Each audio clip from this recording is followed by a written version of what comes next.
women don't realize how much power they truly have. And so when we collectively use our power together, we can grow wealth, I think, a whole lot quicker and make a lot of impact in the world at the same time. We are 85% roughly of the purchasing power in America. That is huge. And just shifting how we spend that 85% could make a massive difference.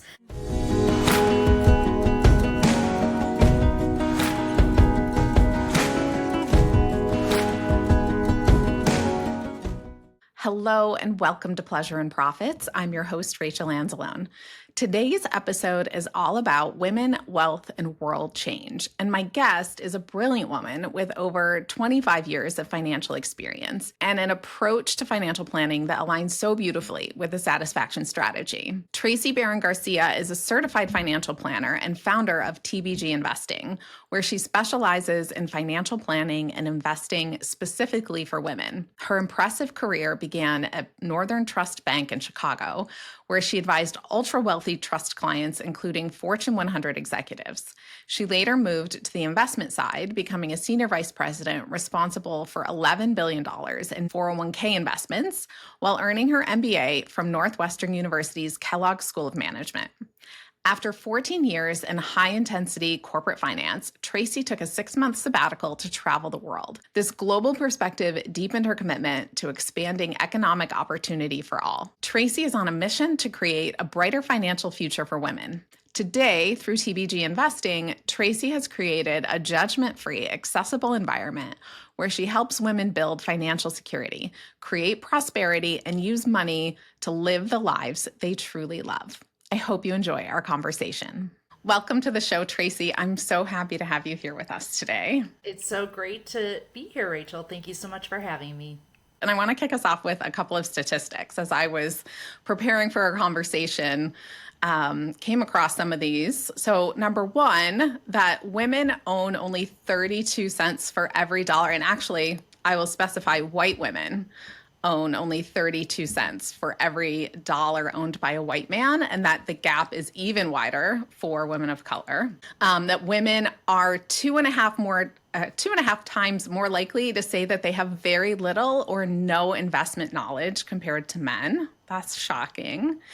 And this I've heard before. I don't think my listeners will be too surprised by this, but female entrepreneurs receive only about 2.3% of venture capital funding, despite evidence that women-led startups generate higher revenue often, which is so fascinating to me. So with all of that in mind, I would love for you to kick us off by sharing what's led you to where you are from your background of having advised ultra-wealthy people and worked in some different industries. How did you come to this place where you're focused on supporting women in their efforts to build wealth?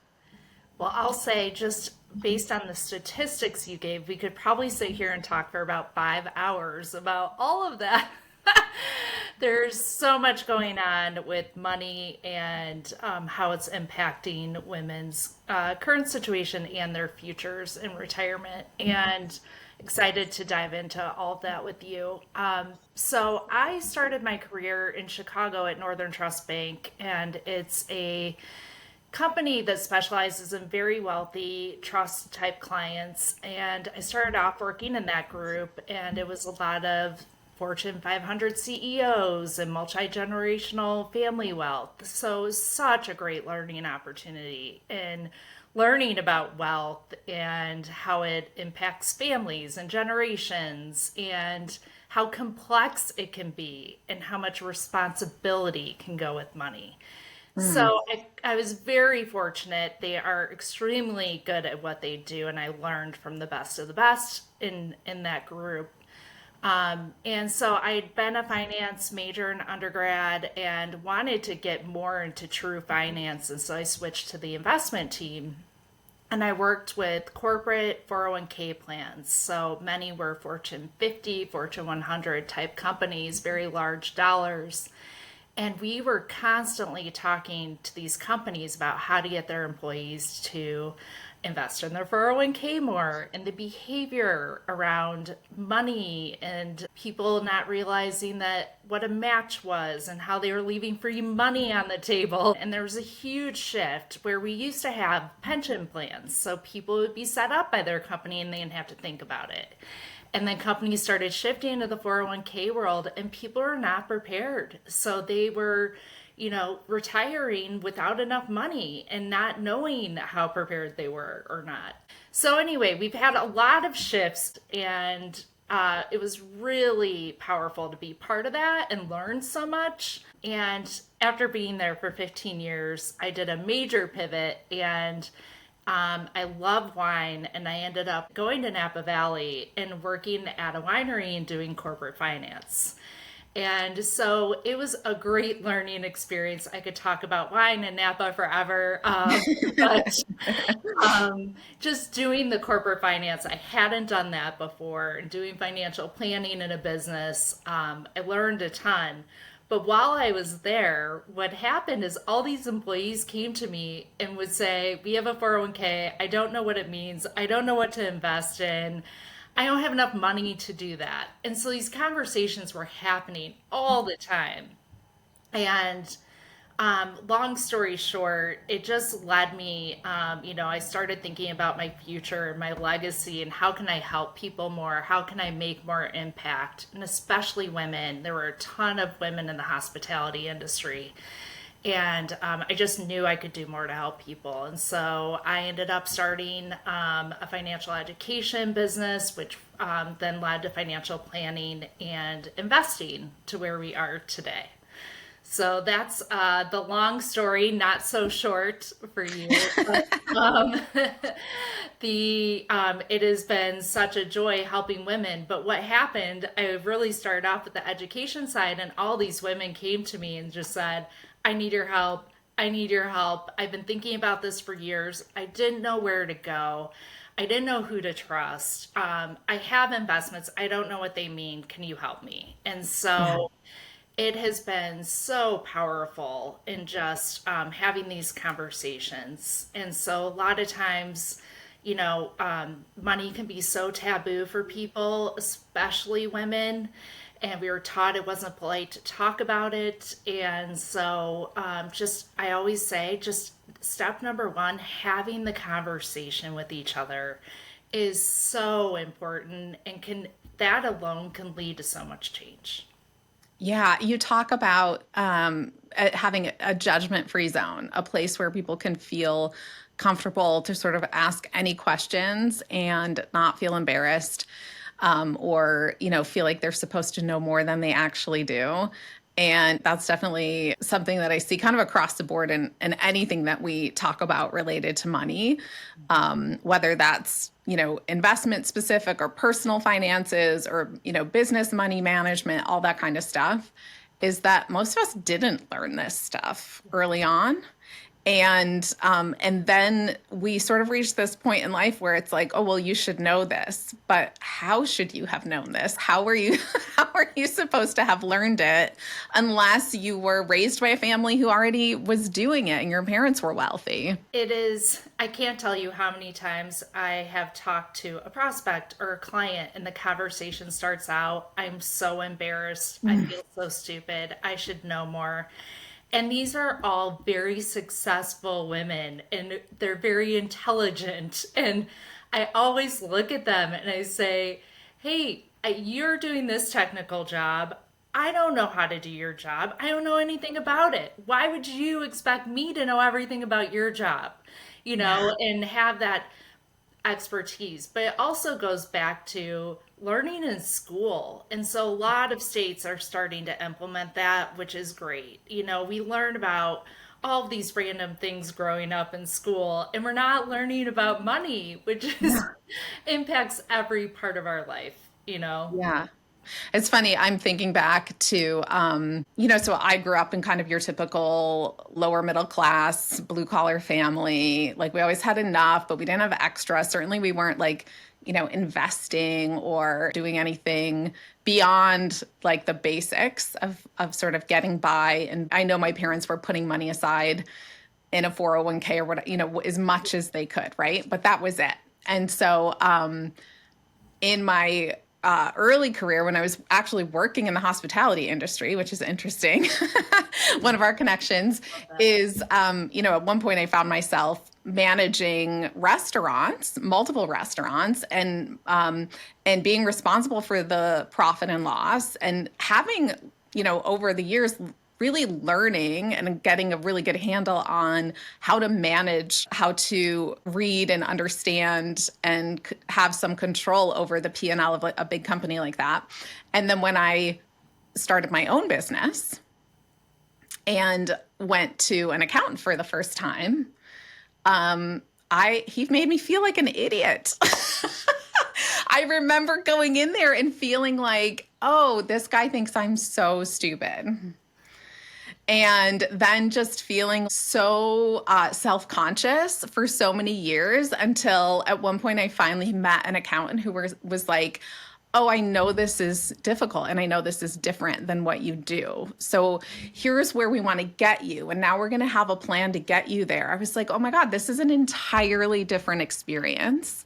And so I imagine lots of women have had that experience of having gone into the bank or worked with a financial advisor who just didn't treat them with respect or treated them like they should know better. And so I love that that's one of sort of the tenets of your approach is that education's probably the most important thing, right? And I love doing that in client meetings. So I do education as well. So I'll just take, somebody's asking me questions and I will just take a slide from an education session I've done and talk through it. Yeah. And I am such a firm believer, if you have money and somebody's investing it for you, or if you're getting advice, you should know why. Yeah. It should be explained to you. And so you're paying that person, they deserve A, to treat you with respect, and B, to explain what they're doing and why, just like any other service provider would do, right? Yeah. Like you're not going to go have surgery and not know why or know some details behind it, right? Yeah. And so I guess too, just going back to the family situation, there's a statistic. I think it's like 90% of people learn about money from their parents. Yeah. And so, and just how they were raised. And then we have those money scripts all along in our life, and many people don't even realize it. And so I try to align people to get them to dream and to have goals, and then align their money to reach those goals. So I think a lot of people don't think very big, or, think like, oh, I could have that, I could do that. And that to me is so fun. That's when the money conversations get so fun, is say, what is it you'd really like to do in your life? Let's make it happen. And you Yeah. can. Yeah. What do you think or what have you seen in your experience are some of the more significant differences between the way men approach money and finances versus women? So it's funny, there's a couple things. It's funny that you talked about the investing piece. Women are not as comfortable. And so I had a group session before and it came up over and over again. And the women said, when I was young, I was taught to save and my brothers were taught to invest. That is a real conversation that happens often. And Wow. so I don't think when you're encouraged, if you're not encouraged to learn about it or do it, so all these women just focus on savings and then they put cash in their bank account, right? And they're not investing it, which costs them a lot of money over time. And so just having that investing conversation is so important. And another thing that definitely happens a lot is men tend to talk about money more than women do. Yes. So I talk about when I worked on the investment team, it was probably at least 90% men, and they talked about money all the time. And it wasn't just investing, it was people's salaries or what they were doing with their money or some, side hustle that they were it was so many different conversations. And so I think just talking about money and feeling empowered about it, a lot of people think money can be bad too, and embarrassing almost. Yeah. So that's a conversation I've had with some clients too. They say I grew up where money was bad and people did bad things with it. And so Mhm. shifting that perspective, I think, is really important too. Yeah, when you were talking about goal setting, I'm thinking about our listeners on this podcast are primarily entrepreneurs, primarily women entrepreneurs, heart-centered, purpose-driven. And so I'm curious, well, first, I've seen the same thing in the world of entrepreneurship of between men and women and the way that they talk about money or don't talk about money, and oftentimes a lot of some of the same parallels we see across the board in the way men and women are treated, where men are treated as accomplished and respected when they brag about what they've earned or they've accomplished, and women sometimes are looked at very differently or judged for doing so. It definitely still feels taboo, which seems insane today. And also that women entrepreneurs, something very different, I think, in this community, and you're sort of in it now as a business Yep, owner, absolutely. is that we tend to be more comfortable with risk. And so I would imagine that it's probably more common in the world of entrepreneurship for people to be riskier with their money. And also, this idea of dreaming big, of like, well, I know that I have the capacity to earn more over time than somebody maybe who's in a fixed job, and income might be less predictable. So there's sort of all these other variables for entrepreneurs. Yep. I'm curious what your thoughts are on that, or what you've seen. One thing I have seen is some women entrepreneurs, women start the business super excited. They're, start making sales or early on, and then they start doing really well and they get scared. There's a moment I've seen of, wait, I've never made this much money before. Oh my gosh. Mm, And feeling the responsibility of it, and it's almost heavy to them. yeah. And so I think normalizing, like, hey, we all can make a lot of money, and let's support each other through that. And what are you going to do to have even more impact? Because they're having impact and they got to that place, and then let's keep going with that. And so I think having the community around you of people who are in that spot is really important, or seeing somebody who's gone through it and, hey, I can make $1 million a year by myself, and this person's doing it, and look at all the good they're doing. Look at them growing their team, whatever it is, and making it really positive and less scary, because I do see that sometimes. I also have seen some newer entrepreneurs who are just in general a little fearful about making money and saying, I've never had this opportunity before. It's scary. But then they want to make so much impact. And I'm like, the minute you make a lot of money, you're going to make so much impact. And one woman I know is so inspiring to me. She has a big poster on her wall with all of the things she's going to do when she makes a lot of money. Mm, Like buy somebody a car. It was very impactful, and I would say just purpose driven and thoughtful. And so having those types of goals too is incredible. But I also say stop thinking about everybody else and make sure you do something for yourself too, right? And so yeah. if you're making that money, let's have some fun with it too. Yeah, I mean, I think this is where you and I align so much. And the theme of this podcast and my work with the satisfaction strategy framework is this integration of impact, profit, and pleasure, and that you really have to have all three, right? And so let's break those down a little bit. So let's start with the profit and the revenue, and what you talked about in terms of noticing entrepreneurs, in particular women entrepreneurs, getting scared or feeling uncomfortable with the growth and the revenue. I feel like some of that falls back into that same category of feeling like I'm supposed to know what to do with this Yep. before I get there, instead of the I'll figure it out when I get there kind of mindset that I think a lot of men have. Yeah. It's similar to interviewing for a job. They say, Yeah. men will meet 3 out of 10 criteria, go for the job, and women need to meet all 10 criteria before they go for it. And I think that's Yes. really similar situation.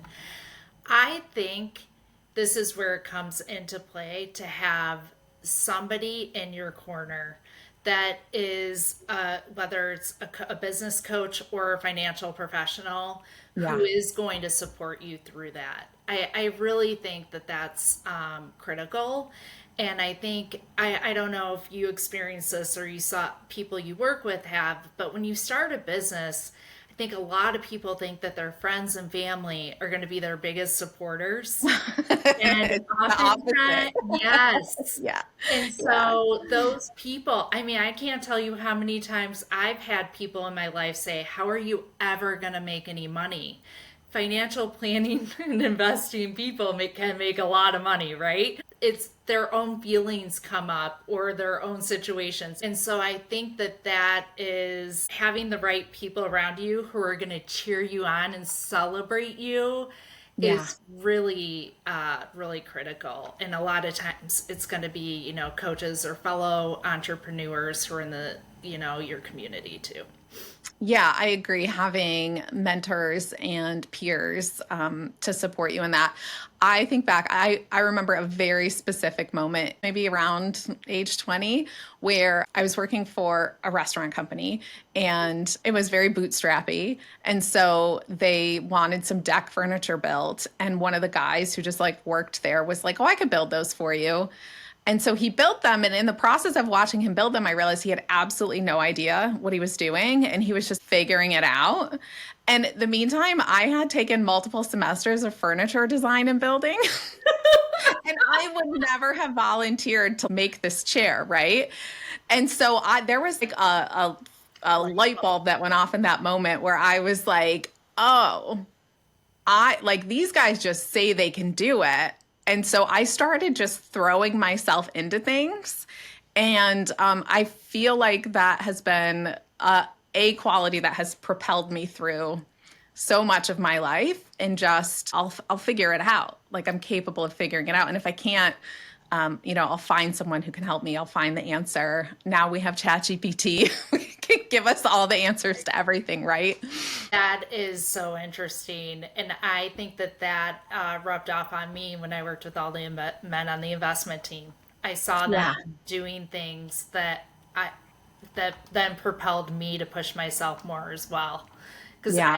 we were taught in a different way Yeah, for and not sure. encouraged to do those types of things. Well, I'll say one thing too is a statistic that's hard to hear, but it's very relevant. Is 80% of men die married, and 80% of women die alone.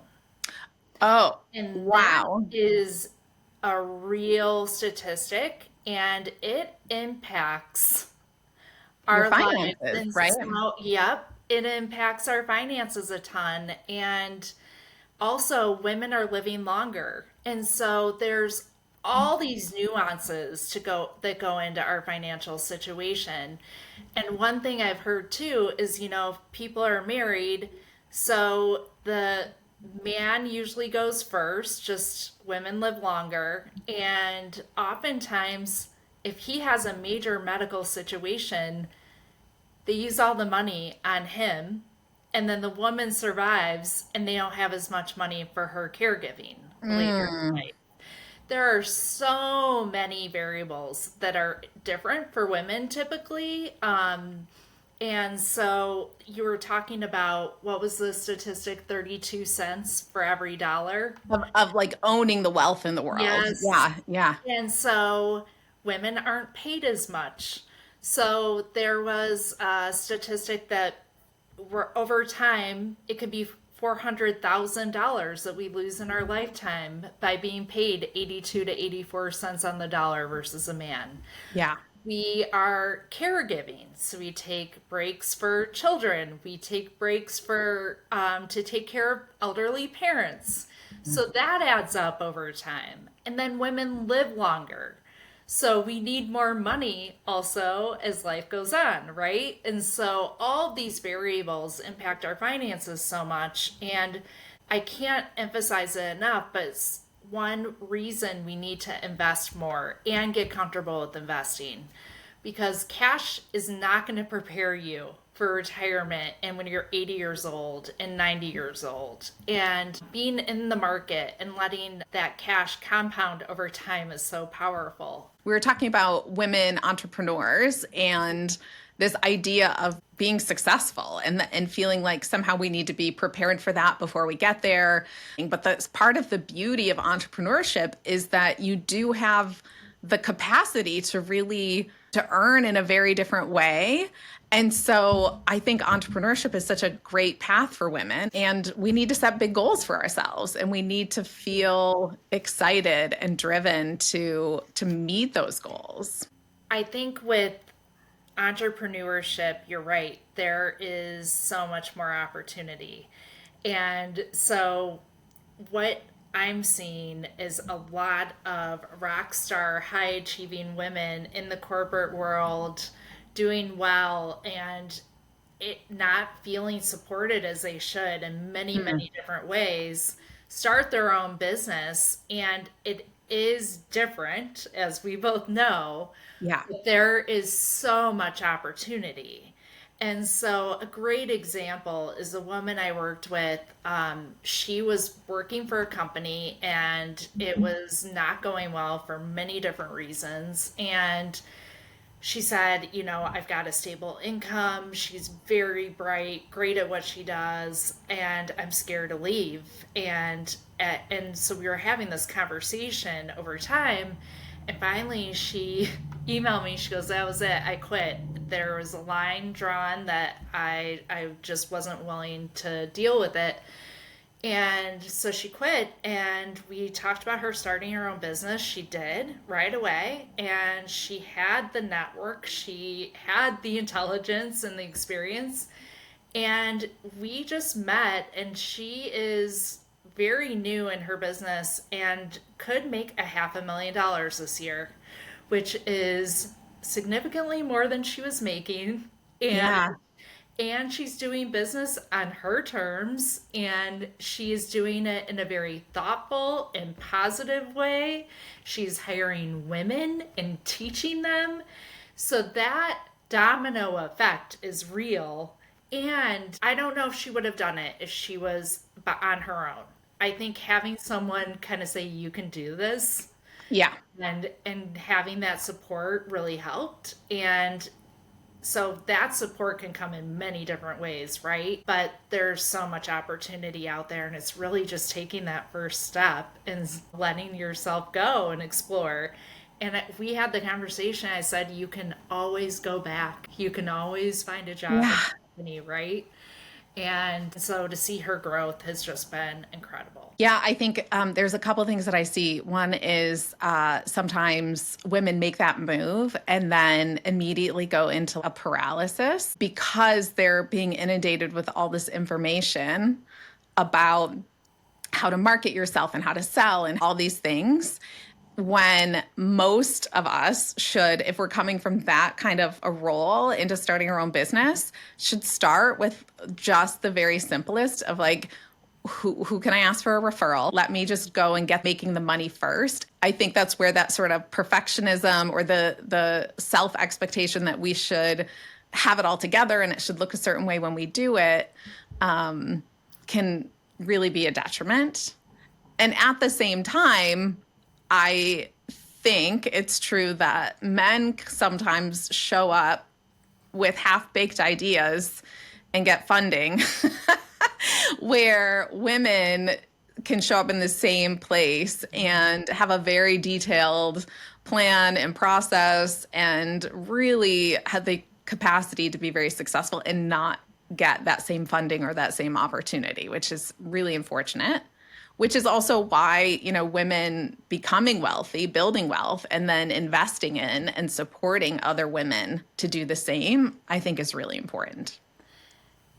That is so powerful, and I'm so passionate about that. And so the bias in VC funding is real, and there's no doubt about it, with the 2 to 3% of all funding going to Yeah. women.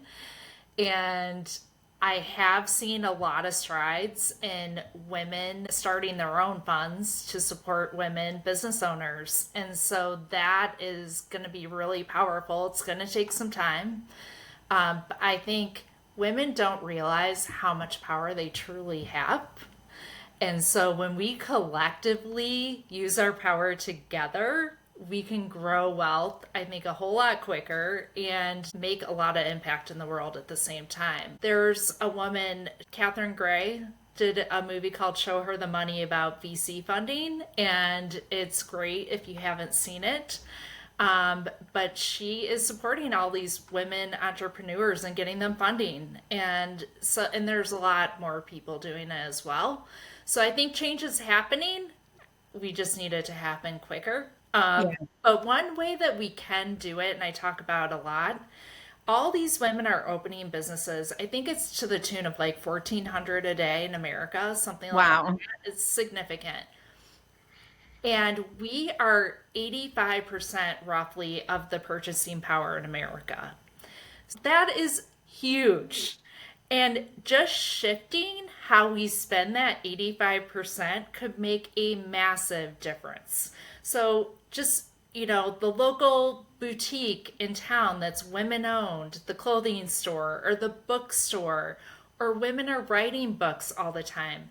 Buy the book from the woman author. You're supporting Mm. women and helping their wealth and helping them grow. There's all these women's service businesses that are offering such value in the world, investing in those. So I almost look at that as a way of investing as well, and investing in each other that can make a huge Oh, difference. absolutely. I think when we talk about impact and the impact that women can have through their wealth, as we're talking, I'm like, oh, we should be making a list of these. Maybe you probably already have one. The buying power, that's one. The power to mentor other women, to be an example for other women and show them. Either in a formal arrangement or not, right? Being an example by being a woman business owner who treats her team well and encourages them to expand their skills and not being in an exploitative relationship like so many businesses are. There's just so many different ways that women can have impact when they allow themselves to build the wealth to do that. And just be more intentional about how we spend our money. There's so many ways we can make a difference with how we spend. And one little one, I used to buy our dog food at a big company all the time locally. We have a little women owned pet store, and I'm spending a little more, but Yeah. I'm helping the local business and it's women owned. And all those little things add up, What are you seeing, or what insights might you have on some newer models of wealth distribution, like collaborative approaches that maybe women are taking, or intentionally directing investments towards underfunded communities, or using finance and wealth truly to be a voice to address structural inequalities or to really make change in the world? Well, a few things come to mind, and they're more international based, but Women for Women International, they're based in Washington, D.C., and they have a program in a lot of the most conflicted countries in the world: Iran,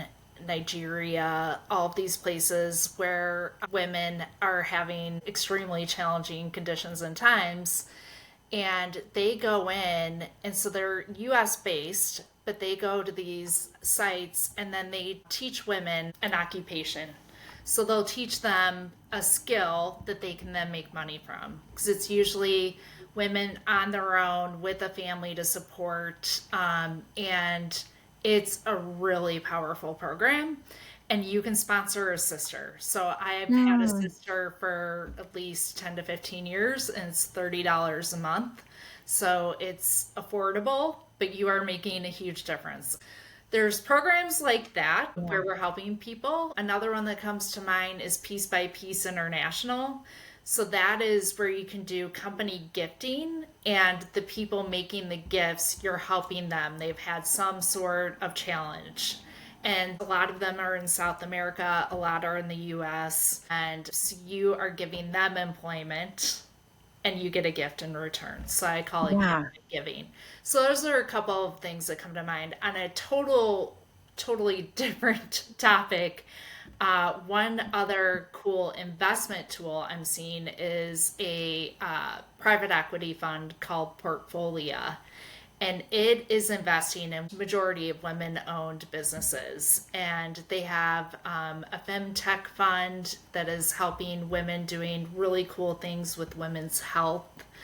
And so that was a big thing with the VC funding, is that women would go in, let's say it was like menopause related or related to breast cancer or something like that, and they'd go in for funding and the men would say, I don't, we don't need that, they're not familiar with it. And so they talk about that. You don't invest in things that you're not familiar with. It's that Hmm. basic. And so women are investing in portfolio in these businesses. And so that is really powerful. You have to have a significant amount of money to do that. But the more we see other women doing it as well and seeing the impact they're making, that is really inspiring and can create change too. Yeah, I think that one of the primary drivers for, so many of the listeners to this podcast, so many of my clients, is the desire to have impact and to make the world better. And everything that we've talked about is so important. The key to all of that is to make the money, to build the wealth, to invest wisely so that you can then have that impact, right? And I always talk about I want women to have more money. I'm on a mission in my business for women to have more money because I truly believe it creates more good in the world. Yeah. And women invest in their family, in their community, in each other, and are impact driven. And so it's just such a force of good, and it creates a real domino effect in the world. That we for sure are in agreement on. And so we've talked about the profit aspect and we've talked about the impact aspect.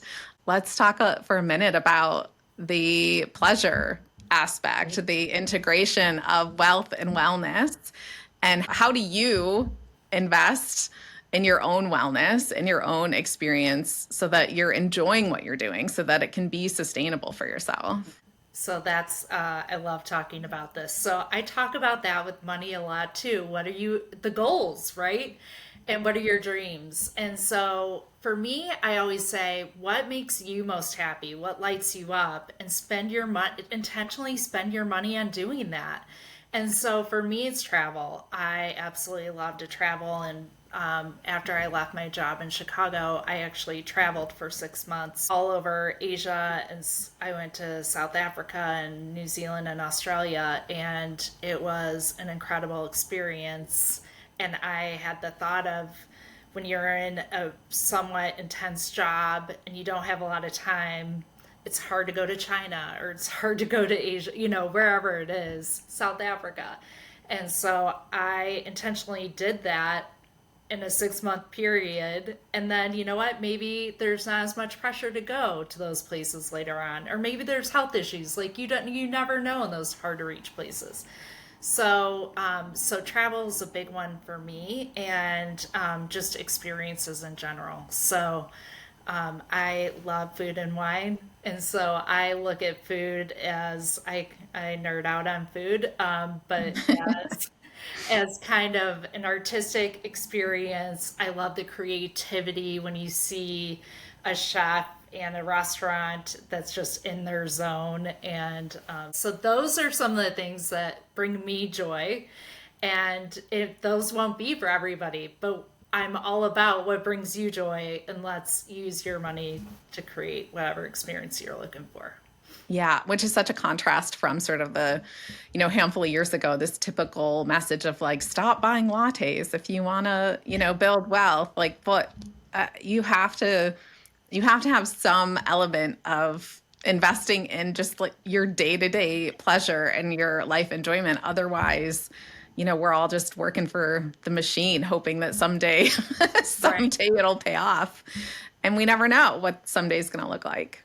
Absolutely. And you know what? It doesn't always have to cost anything either. And Yeah. so for me, my day-to-day joy is walking our dog. So we live in a beautiful area full of nature and trees and, hiking paths. And that's what I love. And it doesn't cost $1, right? And so Yeah. it's just having the balance of it all. And I just want to say, I always recommend investing as early as possible because it makes a huge difference over time. So I love having that conversation with young people. But when you are in the middle years, I don't like middle age, right? So when we're in the middle years, it's never too late. And so investing is so important. Women are living so much longer. We need to keep investing because we need that growth if we're going to live to 90 or 95 years old. And that is a Yeah. big difference for women. But I would just like to say it's never too late. It's never too late to make change. It's never too late to invest. And it's never too late to dream and do the things. That is a beautiful note for us to wrap up on. If people want to get to know you more, learn more about your work in the world, how can they get in touch with you or where can they find you? Yeah, I am on LinkedIn every day pretty much. So that's a very easy way to get to know me too in the post I do. And I have a website, tbginvesting.com as well. Excellent. I will be sure to share those links in the show notes and also the links to the nonprofits and some of the other things that you mentioned for sure. Fantastic. Awesome. Thank you so much for being here. I love this conversation. Thank you so much for having me, Rachel. It was great chatting with you. Thank you all for listening and remember that your pleasure is your power. Take care.